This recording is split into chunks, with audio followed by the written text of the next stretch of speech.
Hello friends, road side या जंगल में दिखाई देने वाला ये छोटा सा रेडिश ऑरेंज फ्लावर सिर्फ एक सिंपल सा दिखने वाला वाइल्ड प्लांट नहीं, ये कई ट्रेडिशनल आयुर्वेदिक फॉर्मुलेशन का एक बहुत इम्पॉर्टेंट हिस्सा है। ये है धात की दवाई, जिसे कुछ जगह पर धात्री दवा भी कहा जाता है। इंग्लिश में इसे फायर फ्लेम बुश कहा जाता है क्योंकि इसके रेड फ्लावर्स होते हैं फायर की तरह, और हमारे हिमाचल के एरिया में इसे लोकल नेम धौं के नाम से भी जाना जाता है। इसका बोटैनिकल नेम है वुडफॉर्डिया फ्रूटिकोजा और ये लैथरेसी फैमिली से बिलोंग करता है। देखने में ये एक सिंपल वाइल्ड फ्लावरिंग श्रब लगता है, लेकिन फ्लावर की मेडिसिनल और ट्रेडिशनल इम्पोर्टेंस काफ़ी इंटरेस्टिंग है। आज की इस वीडियो में जानते हैं इसके फाइटोकेमिकल्स, ट्रेडिशनल यूजेस और सबसे इंटरेस्टिंग आयुर्वेदिक फर्मेंटेशन में इसके रोल के बारे में। सबसे पहले बात करते हैं इसके फाइटोकेमिकल्स की। वुडफॉर्डिया फ्रूटिकोजा में कई इंपॉर्टेंट बायोएक्टिव कंपाउंड पाए जाते हैं। इसके फ्लावर्स और दूसरे प्लांट पार्ट में mainly tannin, flavonoids, phenolic compounds, glycosides और पॉलीफिनोल पाए जाने की रिपोर्ट्स हैं। इसके अलावा डिफरेंट प्लांट पार्ट्स में टर्पिनॉइड, स्टिरोल और अदर सेकेंडरी मेटाबोलाइट भी आइडेंटिफाई किए गए हैं। इसके फिनोलिक कंपाउंड में गालिक एसिड और इलाजिक एसिड जैसे कंपाउंड भी रिपोर्ट किए गए हैं। इन फाइटोकेमिकल की वजह से वुडफॉर्डिया फ्रूटिकोजा में कई इंटरेस्टिंग बायोलॉजिकल एक्टिविटीज़ का साइंटिफिक स्टडी किया गया है, जैसे ये एंटीऑक्सीडेंट, एंटीमाइक्रोबियल और anti inflammatory activities.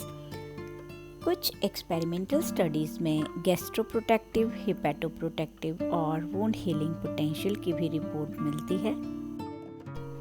In finding की हेल्प से इसके पोटेंशियल और ट्रेडिशनल इम्पोर्टेंस को समझने में हमें थोड़ी हेल्प मिलती है। अब जानते हैं इसके ट्रेडिशनल यूजेस के बारे में। सबसे पहले डाइजेस्टिव हेल्थ।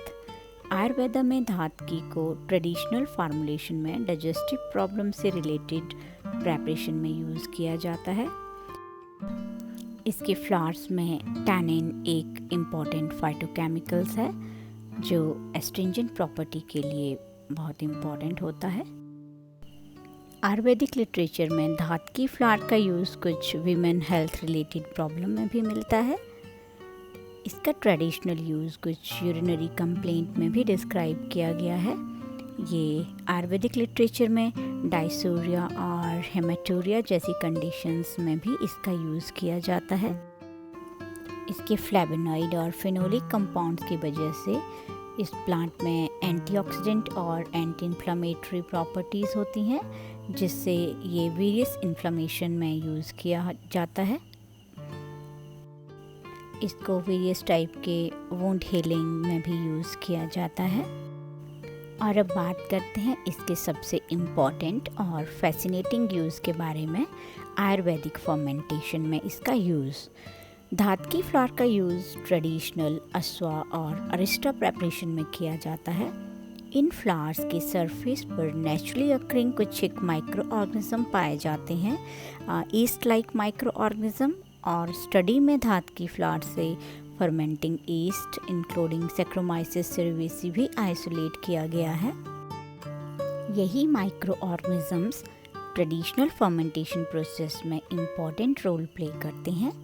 इसलिए धातकी फ्लावर को केवल मेडिसिनल इंग्रेडिएंट ही नहीं बल्कि ट्रेडिशनल फर्मेंटेशन में फर्मेंटेशन सपोर्टिंग बोटैनिकल इंग्रेडिएंट के रूप में भी देखा जाता है।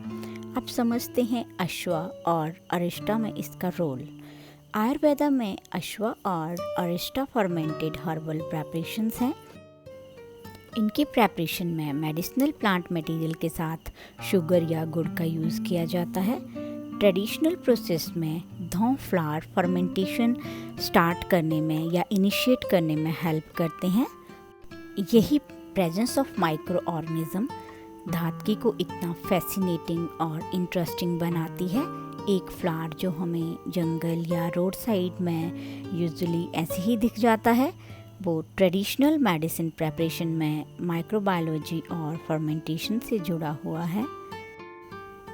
धातकी फ्लावर का यूज़ कई ट्रेडिशनल अश्वा या अरिष्टा फॉर्मुलेशन में मिलता है। इनमें से कुछ एक हैं जैसे Ashokarishta, Arjunarishta, Dashmularishta, Balarishta, Lohasava. तो नेक्स्ट टाइम जब ये फ्लावर रोड साइड या जंगल में दिखाई दे तो इसे ऑर्डिनरी वाइल्ड फ्लावर समझ के आगे मत निकले, क्योंकि इस फ्लावर में आपने देखा कि कितने इम्पोर्टेंट फाइटोकेमिकल्स प्रेजेंट है। वेरियस प्रेपरेशंस में ये यूज़ होता है। वुडफॉर्डिया फ्रूटिकोजा हमें ये भी याद दिलाता है कि नेचर में दिखने वाला हर छोटा प्लांट अपने अंदर कोई ना कोई इंटरेस्टिंग स्टोरी छुपाए हुए है। हमें नेचर को प्रोटेक्ट करना चाहिए और उसे समझना चाहिए, क्योंकि every plant has a story. आज के लिए बस इतना ही। अब मिलते हैं हम नेक्स्ट वीडियो में किसी और प्लांट की एक कोई और नई स्टोरी के साथ। Thanks for watching.